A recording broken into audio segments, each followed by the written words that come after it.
নমস্কার, শিক্ষানুরাগী ঐক্য মঞ্চের ইউটিউব চ্যানেল আপনাকে জানাই স্বাগত। সৃষ্টি করছে এবং তার সঙ্গে সঙ্গে এটাও ঠিক যে ডিজিটাইজেশন পদ্ধতি যে তাদেরকে করতে হবে সেটা কিন্তু তাদের অন্ধকারে রাখা হয়েছিল, এমনটাই কিন্তু অভিযোগ করছেন। দেখো এখানে আমরা দেখতে পাচ্ছি শিক্ষানুরাগী ঐক্য মঞ্চের তরফ থেকে কিন্তু এই সিও দপ্তরে একদম একটু বাইরেই কিন্তু এই বিক্ষোভ প্রদর্শন হচ্ছে এবং তারপর তারা কিন্তু ডেপুটেশন দেবেন এবং তাদের একটাই বক্তব্য যেভাবে বিএলওদের উপর চাপ সৃষ্টি করা হচ্ছে এবং একদম সেটা হচ্ছে ডাটা এন্ট্রি করার জন্য চাপ দেওয়া হচ্ছে, বিএলওদেরকে দায়িত্ব দেওয়া হয়নি, অথচ তাদেরকে যে কাজ দেওয়া হয়েছে সেটা 1 মাসের মধ্যে কোনোভাবেই সম্ভব নয়। ফর্ম দেওয়া, জমা নেওয়া, তাকে ভেরিফাই করা, তার অ্যাসিস্ট্যান্ট দেওয়ার কথা ছিল সেই অ্যাসিস্ট্যান্টও তারা দেয়নি।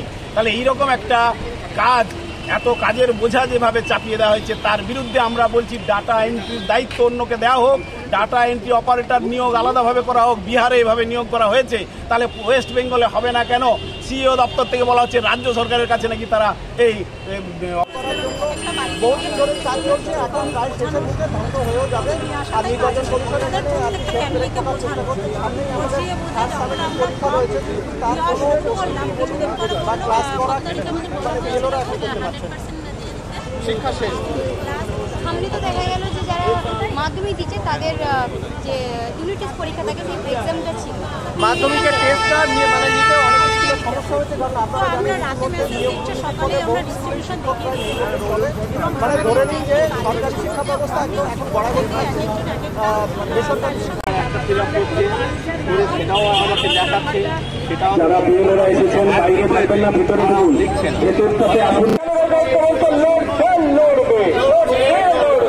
এই যে সময়সীমা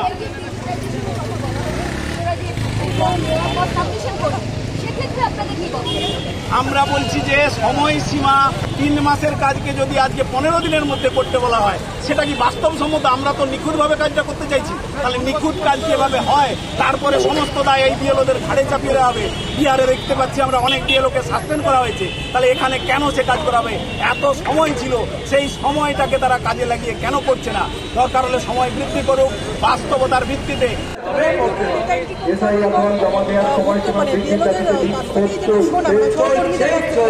তারা নিয়োগ ছিলেন না, কিন্তু তাদেরকে ওই প্রক্রিয়া শুরু হওয়ার 7 দিন পরে নিয়োগ দিয়ে 1400 1200 এরকম ভোটার দিয়ে দেওয়া হয়েছে এবং ফর্মটা কেন ছাপা থাকবে না বলুন তো?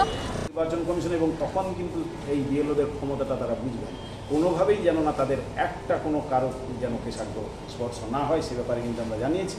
তো সেই জায়গায় আমরা দেখব। তো সময় বাড়ানোটা সবচেয়ে জরুরি এবং ডাটা এন্ট্রির ক্ষেত্রে আমরা বলেছি যে আপনারা দিন, এবং বিহারেও আমরা বলেছি যে সেখানে ডাটা এন্ট্রি অপারেটর নিয়োগ হয়েছে, তাহলে এখানে হবে না কেন? তাহলে সেই নিয়োগ হোক এবং আমরা বিএলওরা সেখানে হেল্প করব।